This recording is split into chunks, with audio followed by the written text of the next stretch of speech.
Okay, fantastic. Welcome, everyone. We are back at the Defi Clinic with Oscar Chambers, Barney Chambers, and Christoph Wharton from Other Finance. So today is going to be quite interesting because we are kind of exploring what, the opportunities in DeFi, and something that we haven't perhaps talked about is DeFi on Cardano and DeFi on Avalanche. So Oscar and Barney have been developing Umbria Network, which provide one of the fastest and cheapest bridge across Ethereum, Polygon, and now Binance Smart Chain as well.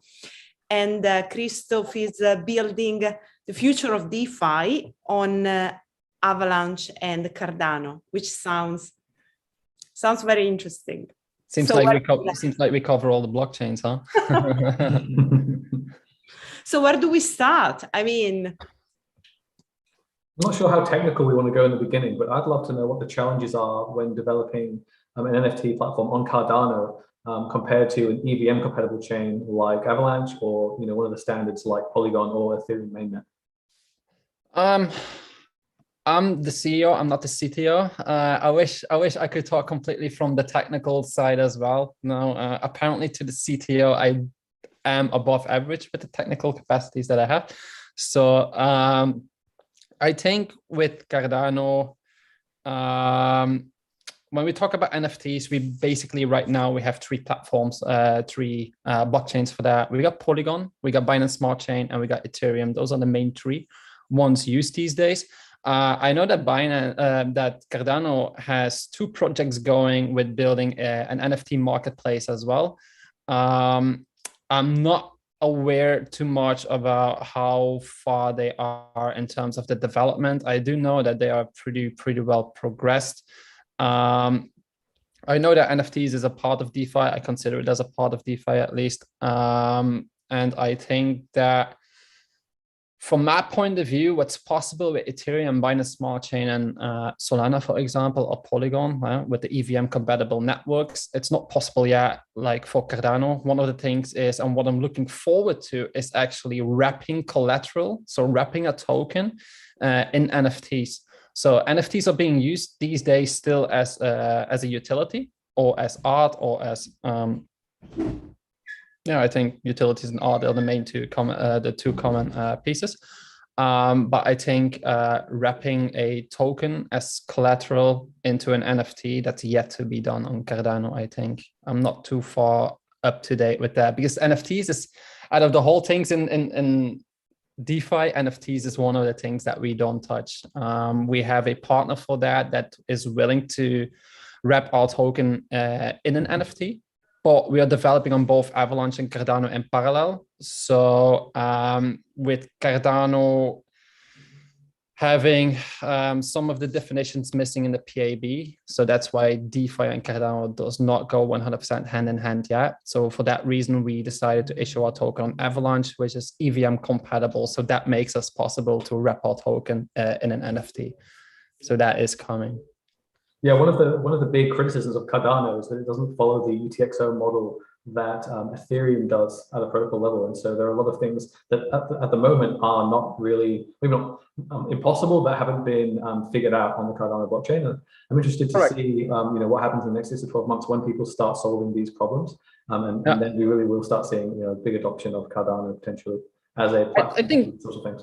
Yeah, exactly. I think Cardano, there's definitely a place in the future for them, even right now, because when we look at, like, there was an analysis or a report about it, like the blockchain that was built on the most last year, that was Cardano, like above everyone's expectations. I think it was Cardano. So it was the GitHub repository that was the most active, that were Cardano projects. So I think the main issue, it's not really an issue. The main concern what Cardano has right now is that there's so many projects developing on it. And yes, you can connect to the mainnet, but you need to develop your own backend solution to it in most cases. And when we talk about DeFi, DeFi is high frequency usage. And I think that it's smart that Cardano is holding back on that a little bit, because if you need to all of a sudden open up. I call it like this: like if you open up the gate right now on Cardano, the network is going to be congested, and that will hurt Cardano the most. I think it's very good that Cardano scales at their own pace, to say it like that. I think one of the most important things for Cardano is to focus on education, because Haskell developers, it's pretty tough to find them. So that's why I think education is one of the most important things, that we actually get enough Haskell developers around the table that are willing to develop on Cardano. Because like we had contact with so many Haskell developers, and the second that you mentioned blockchain, it's like, oh, they're out. It's like, that's a small concern, to say it like that. Yeah, I see you smiling because you already know, like, yeah, that's a huge possibility. So that's why I think like we're right now with IOHK, Emergo, and we are coming out with a Haskell Academy program. So I think that you guys have like building token bridges and stuff like that as well. I think that you guys know, as well as founders of a project, that the talents in the industry, it's very tough to find them. When we talk about Haskell, it's already an exotic code, so we need to make the gems, the gems ourselves, to say it like that. We need to start educating them from scratch ourselves and build it up from there. So that's why when I mentioned the Haskell Academy program to IOHK and Emergo, the deal that I have with BitDegree is that I onboard every graduate. So everybody that finishes the program, the academy, they get a license, they get a degree, because it's coming from BitDegree. So I'm hiring them 100% in my company. So that's why I reached out to a few projects. And all I can hear is like, when are the first graduates coming? We take them. So there's a huge demand for Haskell developers in the industry. And I think that's what's holding back Cardano as a whole, blockchain as a whole ecosystem in general.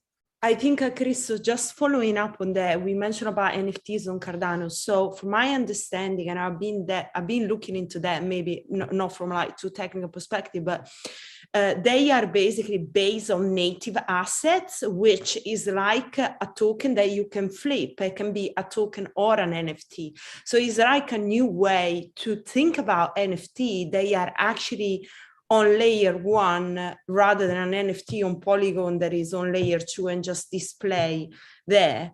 So it looks like they've got more opportunity and more, how can I say, they can unlock more opportunity as a native asset, but not many developers know actually what those NFT native assets can do. So definitely education seems to be an important thing, especially for blockchain like Cardano. Otherwise, it's difficult to build on that if it's something different from what we have been using so far. But I'm not a technical person, so. I think there's a lot of interesting things you can do when you wrap NFTs into fungible tokens. So one project that springs to mind is Wrapped Punks. And I'm not sure which blockchain it's on. I think it might be Polygon, it might be Ethereum even. It's a project where they have CryptoPunks and they've wrapped them into ERC20 tokens that are then fungible and can be divided amongst people. And people can come into the liquidity pool and buy a certain amount of Wrapped Punk tokens, which have their value directly allocated to the CryptoPunk NFT. And that opens a wide variety of opportunities in doing things like hedging NFTs, or earning APY for NFTs, all the decentralized finance things that are going on right now. Then that bridge is kind of crossed between ERC20 and ERC721. So it's definitely an interesting space. We're seeing now, I think, in 2022, just the beginnings of NFTs and DeFi protocols kind of coming into one sort of thing, and the utility of those two coming together is really coming to fruition in 2022. Yeah, I agree with that. Like, I got many questions like why we are not touching NFTs ourselves, because like many people ask me about like, what if you would combine DeFi and NFTs? And I explained to them what I would do or what I want to bring with it, what I would like to bring with it. But like, we just can't touch NFTs because like we have a whole DeFi ecosystem that we're building. And that's already for like, if we look from the Solidity side alone, it's going to take 1.5 years where we already bring like a passive earning innovation on so many different aspects already. So we need to do a lot of research, and I just can't focus on NFTs on top. That's just, I like the NFTs and I like the NFT world, and I do understand like what's possible with it. But from my perspective, I think that NFTs blew up a little bit, and once they just came out, they got misused a little bit, to say it like that. Where there's so much potential with NFTs that's untapped into yet. So yeah, I'm looking forward to the future of NFTs, to say it like that. Like there's so many possibilities with it. I hope that at some point people will exploit those possibilities or bring those possibilities, because else in a few years, once my platform is up and running and it's fully automated, it will for sure be one of my next projects then. Well, what do you think is the advantage of developing something on Cardano rather than something like Ethereum, which is much more widely documented and widely supported? What do you think would be the advantage? I think one of the advantages is with Cardano is that Cardano is really focusing on the B2G and on the real fi. That's what I like the most about Cardano. They're really making real world usage. They built real world projects for the benefits of the growth of the world. They're focusing on Africa, which is an untapped market, to say it like that. It's an untapped talent pool. So that's what I like. With Cardano, what is happening is that they're building it so that instead of one transaction, they're accumulating 30 transactions to be brought into one transaction. So from nature or energy point of view, it's a lot better than what we have right now with, for example, Ethereum and these layer 2 solutions. I think when we look at blockchain, we look at the technology from one side, but we also need to keep in mind, like, this is an evolution and an evolution of a generation. So we need to think of the generations ahead as well. I think with Cardano, it has the future in hands of how blockchains will operate, and being part of like the genesis of it, that is something what made me decide, like, hey, I want to be a part of this. Building innovation for DeFi together with Cardano, yeah, that is something what I did not notice from the very beginning, because there are some struggles with it, to say it like that.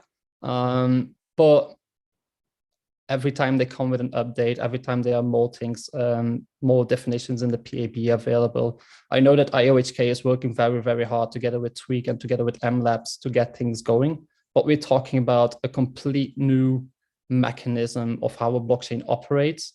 A lot of people ask me, like, okay, so starting from September, the Alonso hard fork products will be able to launch. And it's like, no, guys, like, that's why I was this late with my project, because I understand that you can have smart contracts, but then to connect the smart contracts to the on-chain working, that will take some time. So it's a whole process. It's like, I consider it like an Ethereum back in 2015.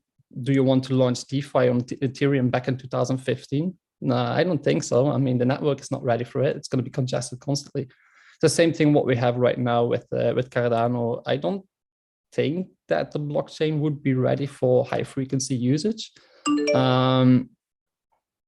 But I do know that Hydra will solve a lot of those issues. It's just a matter of right now, like, okay, Hydra is supposed to come out. They're running ahead of schedule, they say. But Hydra is looking at the first quarter of 2023. It gives us a lot of time to find the solutions on how the blockchain operates, and with the PAB as well. Like, the PAB is completely new. The blockchain ecosystem is completely new, to say it like that. Yeah, we had the blockchain for a while already. I think the proof of stake is something what is the future of how blockchains operate. That's why Ethereum is converting as well. But as you can see, Ethereum is already converting to proof of work and proof of stake combined for so many years already. I think 2 years now as well.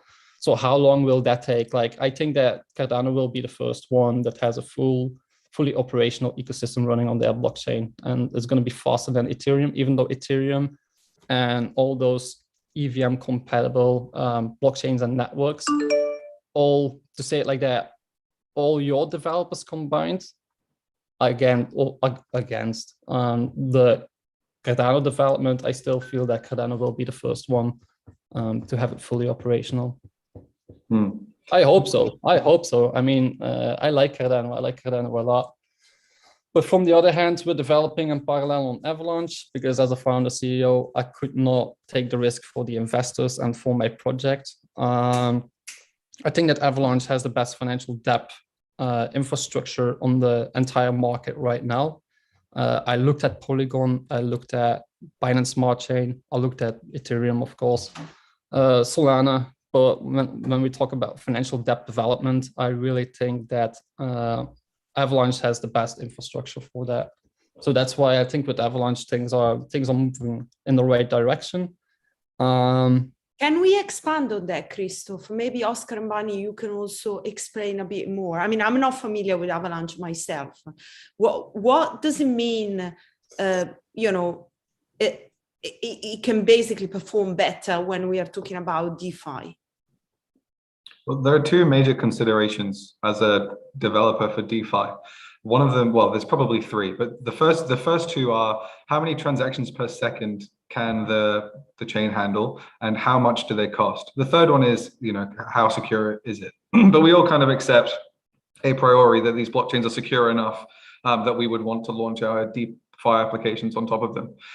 So as a developer who wants to create a DeFi application, I would say, how much is it going to cost the users to interact with it, and how much are they going to be able to interact with it per second? And the more that they can interact with it, per block or per second, I guess you could say, the more complicated and robust applications that I as a developer would be able to kind of right on top of that chain. And so let me give you an example of that. On Ethereum, we have Uniswap. And if you want to use Uniswap now to do a swap, it could cost you $100 or $200, depending on the gas price on Ethereum at that moment. But if you're going to do the same swap, same smart contract, just cloned onto Polygon, it might cost you 5 cents or 4 cents. And that's just a function of the block time of Polygon and the just the transactions per second. So that decreases the network congestion and it decreases the cost of doing a transaction on that network. So that's the major considerations of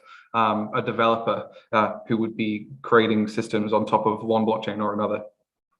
Okay. But I was just going to bring up a point, just speaking to the earlier conversation we were having about Cardano.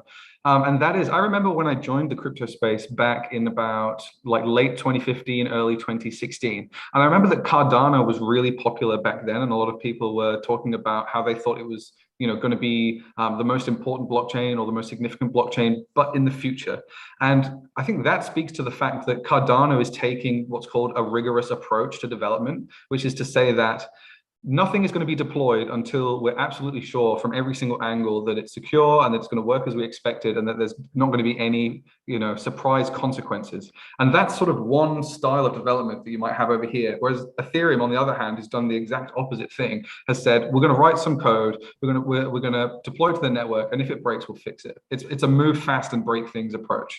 And so it seems to me like Cardano versus Ethereum have taken those opposite approaches. And as far as I can tell, Ethereum, it seems to me, has been quite a bit more successful at the end of the day, because it was willing to sort of, risk a disaster by deploying things early rather than taking a rigorous approach to software development. And I would be curious to see what Christoph's opinion on that is. I think with Ethereum, their approach was, well, where we are right now with Ethereum, nobody wants to develop on Ethereum anymore because it just got overflooded. I like what Charles is doing. He already said it, the apprentices have bypassed the teacher, the master himself. So I think that we're getting at the stage that there are Haskell developers and the Pritis environment is getting their shape together like Solidity has, where a lot of the geniuses are about to get ready to step up, to say it like that, from a developer point of view. It's just one of the points that with Cardano, it is just a Haskell code, Haskell developers, they're so limited to find. And I think one of the biggest issues in the world is still like, once you mention blockchain, it's like, I'm in Belgium right now. If I would go on the street and I would talk about blockchains, everybody comes after me with a pitchfork and like some fire after me, as if I'm a witch or something like that. I think that from educational point of view, that's what we are going after. And we are going after universities to set up a partnership with them for internships. We really want to push like, hey, blockchain is the future of, it's a new technology, you know, it's an evolution to the world. So Cardano is running behind, even though I still consider them as running up front ahead, because like from energy level, it's the best one out there. From apart from Polygon, right? Polygon is probably better for energy efficiency. And Binance Smart Chain and Phantom and all those other proof of stake. Well, yeah, because Binance Smart Chain has sacrificed decentralization. Yeah. So it's not as if like it's better, it's just a different paradigm, right? But there are trade-offs everywhere anyway. You can't get everything. You need to trade something. Sure. But with Binance Smart Chain, like I look at Binance Smart Chain, even though it's a centralized blockchain, even though it's centralized, it's not protecting their users at all. Like all these speculation coins and like blatant scams out there on Binance Smart Chain. It's it's a hype blockchain. It's not, I wouldn't call it more than that. I absolutely don't like Binance Smart Chain. Wouldn't you say that the hype token deployment is a result of its decentralization rather than its centralization? Because the fact that they can't, what's the word? They can't choose what assets are being deployed and what scams or whatever it might be are deployed on Binance Smart Chain. That's because it's decentralized rather than centralized. We've seen the same on Polygon. I mean, I think the deploying of shit tokens, you might call them, is probably just a function of the cheapness of deployment. And so as the blockchain cost of the transaction cost decreases, the barrier to entry also decreases. And then you get all of these scammy projects that don't have anything behind them, that are just trying to scam people out of their money. They come forth. I mean, you've seen the same thing on Polygon. And on Polygon, there are way more scam tokens than on Binance Smart Chain. And so Polygon has had to step in and say, okay, we're raising the cost of deployment of these kinds of contracts to kind of get all the scammers to go away.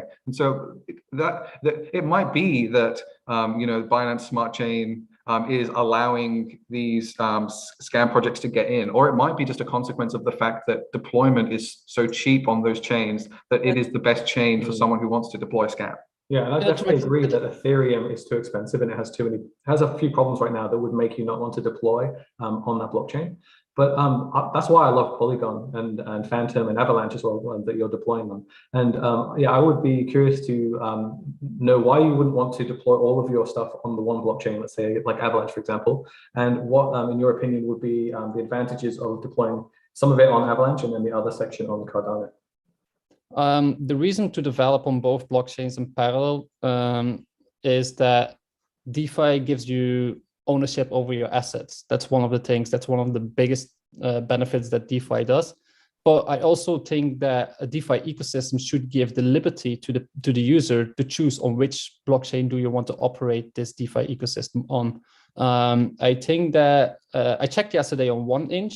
1inch you got these days, you got Binance Smart Chain, you got Polygon, you got Ethereum, etc., etc. That's fine, but we're still tapping into the Solidity way, where with developing on both blockchains in parallel, what we want to achieve with that is just by giving the people the liberty. Like there's going to be a lot of people that hold ADA, and you got the ADA community, to say it like that, and there's a lot of people that will be coming from the Solidity, the Ethereum way, like Binance Smart Chain, Polygon, Avalanche, for example. So those people would like to operate on that. It's once something is working on one blockchain, what's holding them back to actually explore using the same ecosystem but on another blockchain? So we want to make it available for people to actually, like, a lot of people are against Cardano because like people don't understand, and when they look at the news of it, the sentiment of it,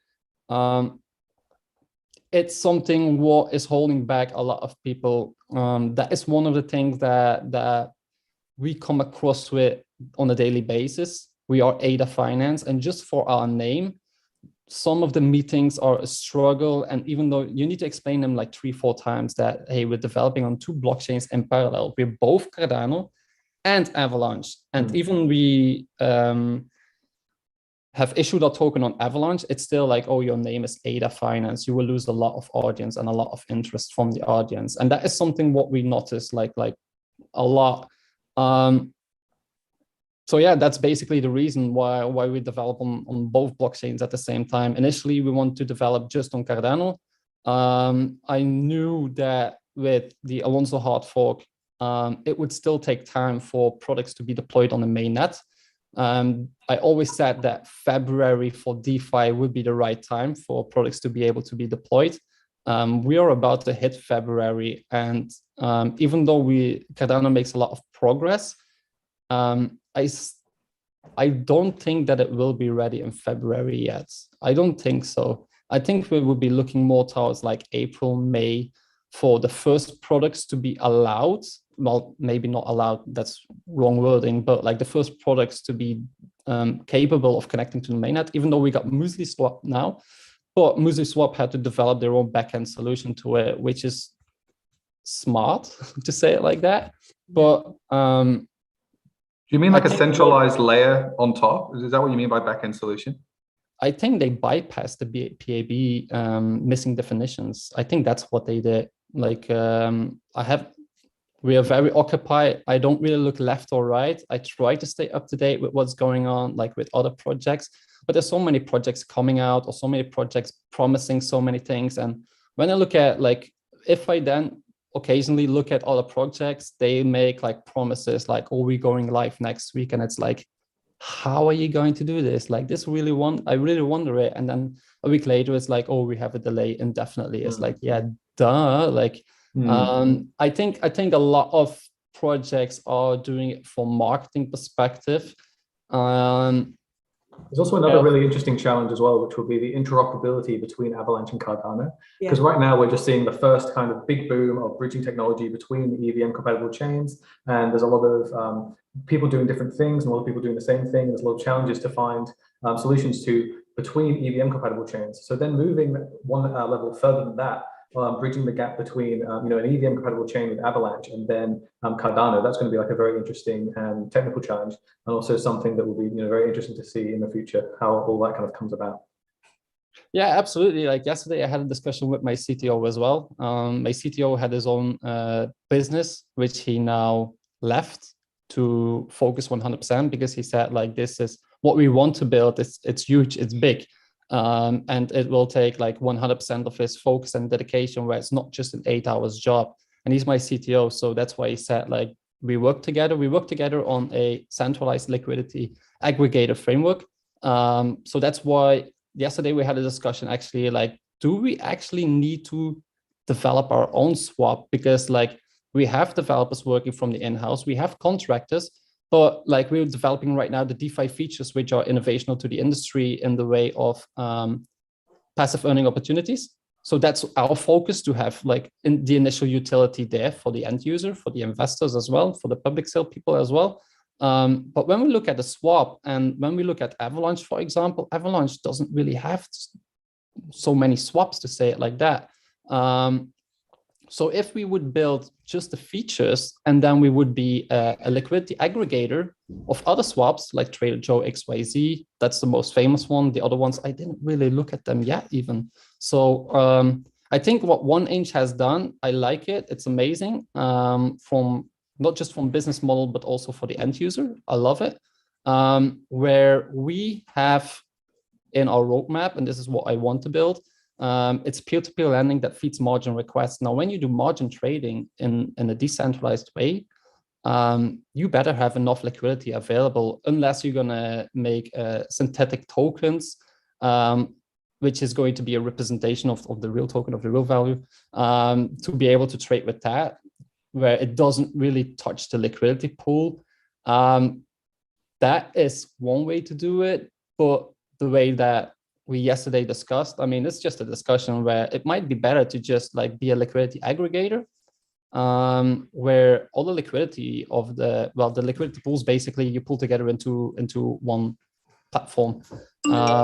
Right now, we are still going with the original plan. We got to do everything and do it all ourselves. But this is something what we for sure will discuss when the time comes. Initially, we'll probably launch our own swap. our own liquidity pools because we have a liquidity provider for that, an institutional one. So that's pretty big. We're the first ones that actually managed to get an institutional liquidity provider for that. They have $5 billion asset under management. So that will definitely boost our swap and our ecosystem as well. But I think that like when we look at the passive earning features, that is something what has been lacking for like the past 2 years, I would say, because like NFTs came out and nothing really was pushing the passive earning opportunity evolution anymore. So having those features in place, that is our priority, to say it like that. The swap will be built, I would say, after we have the affiliate program live, because we bring an affiliate program in a decentralized way, which also took us like 4 or 5 discussions already on like, why does it work like this and how does it work like this? The only reason why it's not being built in a decentralized way right now is that you need to put enough protections in there, which is a lot of business development, a lot of calculations, how people can abuse it and how you're going to protect your ecosystem from people abusing it. So that's why it's like from development side, it's not really logical if you don't really understand 100% of the DeFi ecosystem or like how people can abuse it. You need to look at it from multiple angles, multiple calculations. The calculations alone took me 3 weeks on just the affiliate program, how people can actually abuse that. And the affiliate program is connected to the staking. It's connected to delivering to the DAO platform as well. It's connected to address milestones, because when we look at liquidity frameworks back in 2018, that's where all the centralized exchanges started to rise. La Token, P2B, B2B, X Markets came out. I think Binance was 2017, maybe 2018 as well.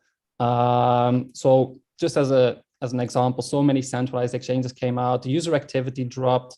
Liquidity on exchanges dropped. So that's why they came out with account milestones and affiliate program, referral program. Now we are doing the same thing. What we notice is like so many swaps are coming out. We talk about Cardano, which is a new ecosystem. We got so many swaps coming out, but like, what is motivating you as a user to talk to your friends and say like, hey, come trade here? There's none. What motivates you to be active? Do you have address milestones, which is like account milestones, but you bring it in a decentralized way? You put that on the blockchain, because that's what DeFi does. Everything is transparent. Everything is on the blockchain. There is non-existing out there. I think that PancakeSwap more than 1.5 years ago, when I wanted to bring this in a consultancy role that I did with a previous project, I know that PancakeSwap had a referral program coming soon, which I notified my CTO yesterday. Like, let's look at PancakeSwap maybe, because like they wanted to do it in a decentralized way, and they even removed it. They never even came out with it. And this is, from my perspective, it's just that they didn't understand. Probably they understood the risks of how people would be able to abuse it. But like, if you understand the risks, then it's also easy to build in protection against that. And I think that might have been a step too far from them. I think one of the problems with the referral system on the blockchain is that there'll be so much calculation going on in the smart contract that it would be, very expensive and probably not economically practical. Because when you're running a referral program, every transaction that you do, like on an exchange, for example, would then have to do a separate transaction again to pay the referrer, and also have to figure out how much they were going to get paid and all that kind of thing as well. And all of that computation would then have to be put into the blockchain in a block. And it's probably just prohibitively expensive for them to do that without some kind of roll up in a centralized way to then produce that onto the blockchain or something like that. That's correct, but you can make it dynamic. Like the numbers, the accumulation of your commissions that you receive. For example, like there are 3 levels of referral system with Ada Finance in the ecosystem. For example, you stake. With staking, it's a passive earning opportunity. Passive earning opportunities have a fee involved in percentage-wise as well. So it redistributes those fees constantly to feed the referral program. It doesn't need to come constantly from your tokens where you mint new tokens. That's how you screw up your tokenomics, basically. So what we have deployed is on every passive earning opportunity, there is a fee involved, and those fees are being redistributed. It's not coming from the platform itself or remint tokens. That's one of the first things. A second thing is like you need to put a minimum on the tokens that a person can withdraw, basically, or claim. from the incentives pool. That's a second thing, because else people would constantly claim it would constantly cost them transaction fees, and blockchain interaction fees, to say it like that, which they might be losing constantly. And to protect the people, and also from business development way, you need to put that as well, like a minimum amount of tokens that they can claim. And the third thing is that the accumulation of the commissions that would go their way, that can be just on the front end. It's just when they claim it, that is on the blockchain. So that's how you basically, like, I know with the calculations, I know what you say, how things get allocated, but doing allocations on the blockchain, that's pretty much impossible. That's pretty much impossible to keep by, because sometimes it's going to be like, because we work as well with a kickback program. So for example, you get 50, let's say you stake and I'm your affiliate, you stake and I get 50% of your fee. But if you have activated the referral program yourself as well, you activate your own affiliate link to build out your network, you actually get a 10% kickback of the fee that I get. So if you put all those calculations on the blockchain, that's pretty much impossible. You would congest the blockchain on your own, you know, by one DeFi ecosystem. So that's why we decide, like, the only way to work with this is the calculations itself will be on the front end. It's just the pushing and the pulling from the smart contract itself, from the incentives pool, where all the tokens are located, that is being performed on the blockchain. Yeah, and if you put the data structure of the users that are earning a referral into a Merkle root, then you could push just the root of the Merkle roots tree onto the blockchain, and then just use signature verification to figure out if that user actually was allocated a certain referral amount. And then you could do all of the calculations off chain, and it would still inherit the security of the blockchain. Okay. I haven't looked at it like that. Like I say, like I wrote out the white paper 100% myself. I wrote out the DeFi ecosystem. I understand how it should work, but like from the development point of view, that's why it takes a while, because like I need to educate. It's pretty tough. If it's not the maze that you've built in your mind, then it's pretty tough for a person to just read it and be like, oh, it's going to be developed like this. There's so many questions, and every day there are questions from the developers, from the CTO coming in. I'm very happy that, well, I am happy that he joins me on over full time, to say it like that. And I'm pretty honored that he's dropping his own business. His own business was already developed, but he has two co-founders who are willing to buy him out of his project, out of his business. So he will be able to focus more, because like he gets in questions from the developers and then he gives his idea of it. But sometimes his idea of it is then like a counter to how the ecosystem works in its whole. So that's why sometimes like we run to a development in a slightly off direction. So then we need to reverse engineer. So right now, all those issues are actually solved.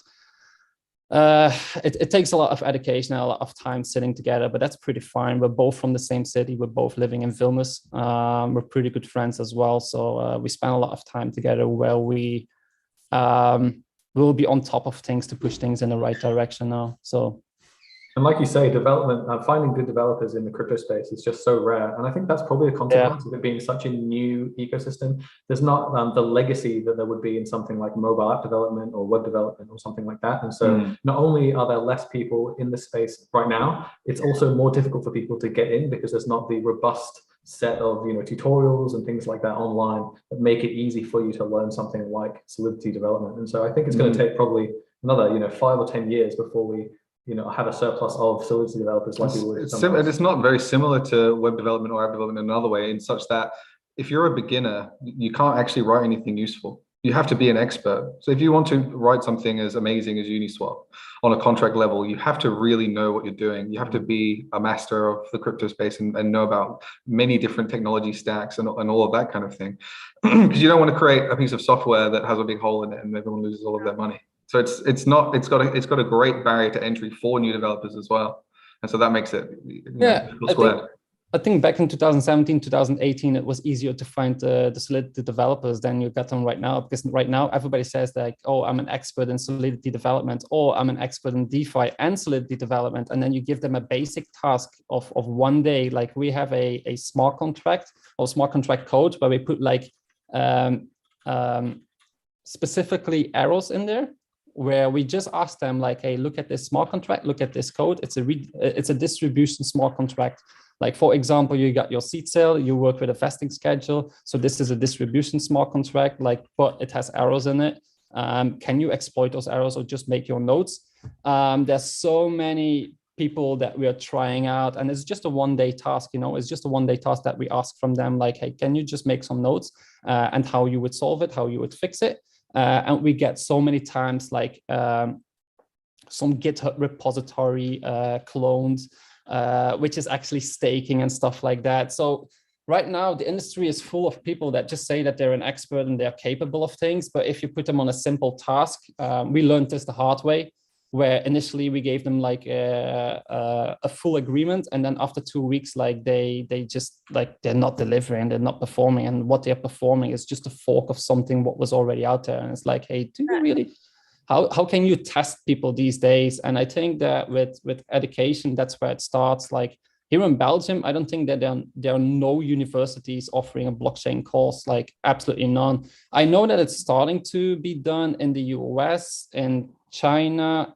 I know one in Malaysia as well.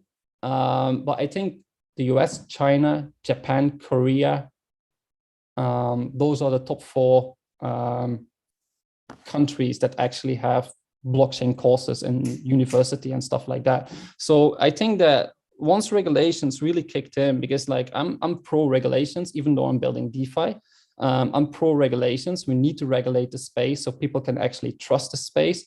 Once that happens, I'm pretty sure that schools, and once we get like blockchain development, because like right now development, that's one way, but like blockchain development, that's something specific. I think once we get those courses, like a standard option to choose from in universities, that's where the blockchain technology as a whole can grow from. I think right now we're basically run dry of the talents and the people that have interest to it. It would take another 2-3 years, basically, like a new mini generation, to say it like that, 3-4 years, to get like a very, very limited amount of people, and they would instantly be taken anyway. So it's right now, I feel that it's a lot that developers do beyond their school, past their school, next to their school, like where they need to make a decision at some point, like where they are going to school still, which is good. But like, why aren't schools and universities, why aren't they stepping up, giving a blockchain course? Or because there's no professors. Like who's gonna conduct the course, right? They're all out there making Uniswap and SushiSwap. Yeah, and if you're a good even Uniswap developer, v3, it's non-existing. Like you can't find Uniswap v3 anywhere. And when you talk about Uniswap v3, there's a lot of people that don't understand and that don't know about it. And like when you have like these a lot of projects, even they come out right now and they provide liquidity in a liquidity pool on v2. And when you look at those projects and it's like, hey, you make a decent amount of volume, and then you look at V3 and there's just no liquidity pool set up on Uniswap V3. So that's where, like, if you're smart, then you just find those projects and you make a liquidity pool on V3 and make the liquidity pool big enough. You can put it at like 1% fee, because like Uniswap arbitrages on your behalf, like it would allocate like 60% of a trade to V2 and 40% to the V3, because like it arbitrages for you to give the best possible outcome for the user. I know that Uniswap has been developing on that upgrade for 1.5 years, and they had so many Solidity developers on it. But in the end, when we talk about liquidity providers, I think that is the main factor to bring institutional liquidity providers to the game field, to say it like that. I think that V3 was an interesting idea that would never work on Ethereum. It might work on Polygon or a faster chain, but there's a few problems with V3. One of the problems, I think, is kind of subtle, but a paramount problem, is that it's not open source. And so you're not actually allowed to fork Uniswap v3. You can swap Uniswap v2, but v3 has like a very special license which doesn't allow you to fork it. And that means that I think that put a lot of a bad taste in a lot of the open source developers' mouths. You know, a lot of the people that are really into centralized finance and programming in DeFi, that was one of the sticking points where people thought, oh, well, I don't really want to use something like that with my project. But beyond that, I think that with V3, because you had to make whole new liquidity pools for all these projects, they never really hit a critical mass where all of this liquidity was there to make it viable for people to use. because the Uniswap v2 stuff was already there. It was already kind of working. Sure, the slippage was, sometimes terrible for certain projects, but people didn't really seem to mind in a boom when everything's, 10xing every month. And so I would say that Uniswap v3, interestingly enough, was probably one of the biggest fails in DeFi of 2021, even though it should have been something that was, amazingly successful. You have to remember as well that they launched it right at the top of the hype in DeFi. Yeah. And now we're in a space where everyone's focused on NFTs. There's still a couple of people in DeFi, but really the crypto technology of the moment is NFTs. And so they launched their V3 right at the absolute worst moment for a DeFi platform. Yeah. Why you think, so we are kind of saying that DeFi is struggling to evolve in a way, and that if that is the case, is because of interoperability challenges? No, I don't think that at all. I think we have all these layer 2 chains now. We have chains like Solana as well, which are providing interesting transactions per second and very cheap transactions. So now we're seeing sort of a blossoming of all these new generations of DeFi projects that are more feature rich and are able to do a lot more just because of the flexibility of the blockchains on which they're deployed. If you want to deploy a lot of this stuff on Ethereum, it's just not practical because everything would cost too much. You wouldn't be able to use these platforms anymore. So now we have things like Polygon and Avalanche and Solana, and we have a lot more room for experimentation, and we can see what works and what doesn't. And since we're in such an early stage of development for DeFi in general, there is going to be a lot of stuff that comes and goes, and we realize that it doesn't work because we have no frame of reference to say, well, we won't do that because we've done that before and it didn't work. Everything that we do right now is brand new. I think just speaking to what you said about the interoperability thing, we also are coming into a new era of lots of different kinds of bridges, taking lots of different kinds of approaches to bridging different assets. So we have ERC20 bridges, like token bridges, and we have NFT bridges. We have the Umbria bridge, which is its own kind of special bridge that's doing cheaper and faster bridging than pretty much everybody else. And maybe someone tomorrow will come along with an even better bridge that does it in a different way, in a cheaper way, or a faster way, or a more secure way, or something like that. And so we just have to, with all this layer 2 stuff, we have a whole new landscape of opportunity to build a new set of technologies. Some of it's going to be really good and some of it's going to be really bad. And so that's just what we've got to look forward to now. Yeah, and I would say that the main bottleneck to all this stuff right now is interoperability, and it is moving your assets between one blockchain to another so that you can take advantage of all these feature-rich applications. But I think now we're really starting to see that bottleneck open. We're starting to see bridges that are a little bit more sophisticated than just the really clunky, slow bridges that have been offered in 2020 and 2021.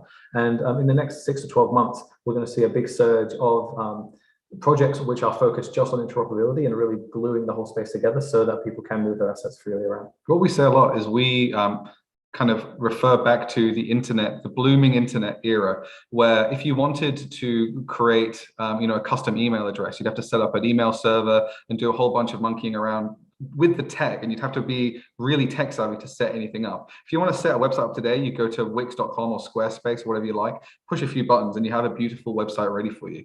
And you can think about that in terms of the crypto space right now. We're still in the kind of clunky figuring it out stage, building all the underlying technologies, but we feel in a few years, the actual end users who are using the applications shouldn't have to know what blockchain they're interfacing with. They shouldn't have to know what the underlying technology is doing on a technology level. They should just be able to kind of sit on a skin on top and use the user experience just from a user experience perspective rather than the underlying technologies. So we feel that all of these blockchains, all of these cryptocurrency networks, they're just going to be glued together. There's going to be a layer on top, which is going to be facilitated by bridging, hopefully the Umbria bridges. And ahead of that, the crypto space will just be a bunch of technologies that can provide user experiences rather than having to like delve deep into the technical layers and figure out how it all works to use it effectively. Yeah, I think that's one of the things that's holding a lot of people back. Like a lot of people, when they hear about blockchain, okay, I want to step into blockchain, cryptocurrencies and stuff like that. It's like explaining to them like, okay, the best thing to do is go to a centralized exchange where you can just buy it and hold it. If you need to explain to them, even within the Cardano ecosystem, because we are Ada Finance, we got a lot of people from the Cardano community. We issuing a token on Avalanche. It's like, okay, MetaMask, you have like I there's just want to get there.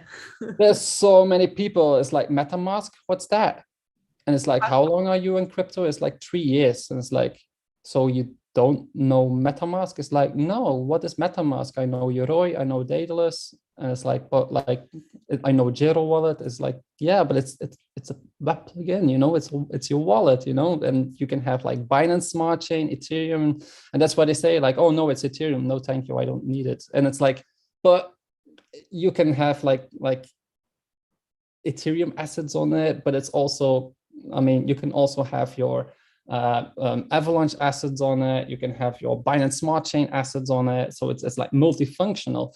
So what I'm looking forward to is actually a wallet that will be developed that can actually handle not just EVM compatible networks, but like different blockchains as well.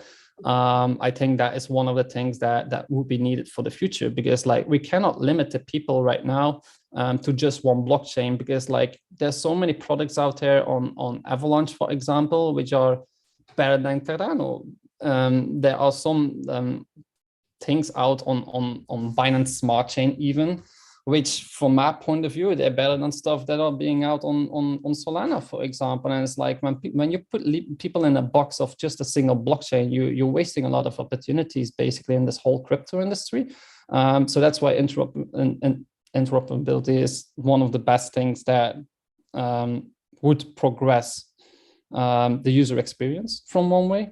But I think it's still indeed too technical for people to actually make that step. And that is one of the things that needs to improve a lot, where I feel that 80 or 90% of the projects are not really focusing on that. They're like focusing on enhancing or making the same thing on a different blockchain, where we should be looking at like how do we make things easy for the people as well. I feel that's missing a lot with a lot of projects. A lot of projects don't have like a video example, or for example, like connect your wallet. You see your assets here. You go to this page to stake. Here is where you fill it in. You press the button. You click to deposit, for example. But first you need to approve the smart contract. And then the second time that you actually do it, that's when you actually do the transaction. A lot of people don't understand that still. So I think that like every project should have like a one-on-one session or a one-on-one series, like by Medium articles, but also by YouTube or explainer videos and stuff like that. Like, I think that's right. I think as crypto technologists, it's very easy to just assume that everyone has all the knowledge that you have and that everyone's been here in the room as long as you have, when really they haven't. And it's I would say it's not the user's responsibility as it is as much the developer's responsibility to onboard the users, you know? Yeah. And so as a developer, you have two options. You can either blame your users for not being educated or smart enough, or you can actually create a better solution. And I think a lot of projects get distracted by the gritty technology details, and they don't see the wood for the trees, and they miss out on the main detail, which is, can the users actually use what we're trying to create, and how is it going to create a good user experience? And that's, I think, what we have to focus on for bridging, which is, you know, we shouldn't be trying to make people educate themselves within the crypto space. We should be taking away the need for them to educate themselves, if that makes sense. Provide the user experience layer, rather than saying, well, it's complicated and that's just because it's crypto technology. And referring back to the internet, you know, rise, that's exactly what happened between, you know, the late 90s and, you know, the year that we're in now. The barrier for entry on this technology has just gotten lower and lower, and to the point where everyone's grandma has an iPhone now. Yeah, like our grandma can use you know, an iPhone, but she doesn't know what HTTP is and HTTPS, and she doesn't know the difference between TCP and UDP protocol, and she doesn't need to know how Wi-Fi works or anything like that. It's just, all she has to do is press a few buttons on the iPhone and it does what she asked it to do. And that's going to be the same with all this DeFi stuff, we think, in the next few years. I think it's just an evolution where we had, like, I mean, we grew up with the internet, to say it like that. We grew up with proper PCs. We grew up with the first smartphones and stuff like that, where the children that are being born right now, I mean, a child of 2 years old can do more with a smartphone than I can even imagine myself, or like, how is this possible? How did you actually get this to do it like that? So I think that in a few years, like, I think maybe even now already, like that crypto wallets will be standard on a smartphone already, where right now we got Apple Pay and stuff like that. I think those things need to evolve as well to accepting or storing cryptocurrencies and so on. I think that will benefit the mass adoption a lot as well. What we saw last year, or even in 2020, like where institutions starting to step in, we got Miami now going very, very bullish. We got Dubai right now taking the lead for the Emirates. I think we are making the right steps towards mass adoption, but mass adoption doesn't happen in 1 year or 2 or 3 years. It will take like 10, 15, 20 years to get mass adoption, like for people to get used to it. Even when you go to a marketplace, because I had to buy my mate a new GPU, and I even asked those people, like, do you accept Bitcoin or USDT, USDC, Ethereum? And they're like, oh, hell no, we only accept money. It's like, well, it is money, you know, like the understanding of what cryptocurrencies is, it's for a lot of people having the wrong ideas about it or the wrong thoughts about it. Where when you talk about blockchain, people ask me like, what work do you do? It's like, I work in blockchain. It's like, what's blockchain? And then when you say like cryptocurrency, they're like, huh? Bitcoin. And that's when they say like, okay. So it takes too long already for people to understand, like separate blockchain from cryptocurrencies.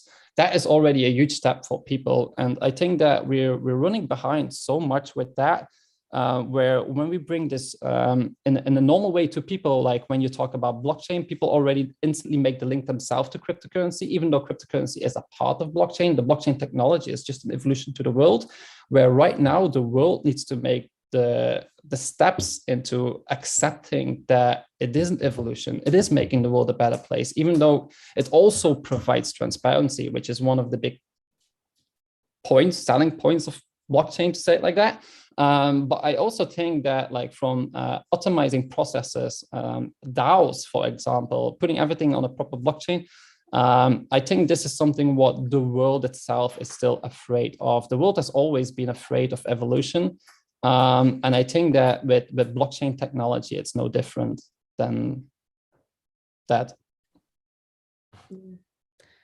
Well, I think we arrive at the end of the chat. It's been great to have you on, though. There are so many things that, you know, is important to discuss and talk about for people just to kind of understand and also bring their contribution to the space. So I really thank you so much for coming for this chat. It was really good. Yeah, it's always good to have a chat on this stream. So looking forward to coming back. Thank you, Chris. Thank you, Oscar and Vani. I will see you next time.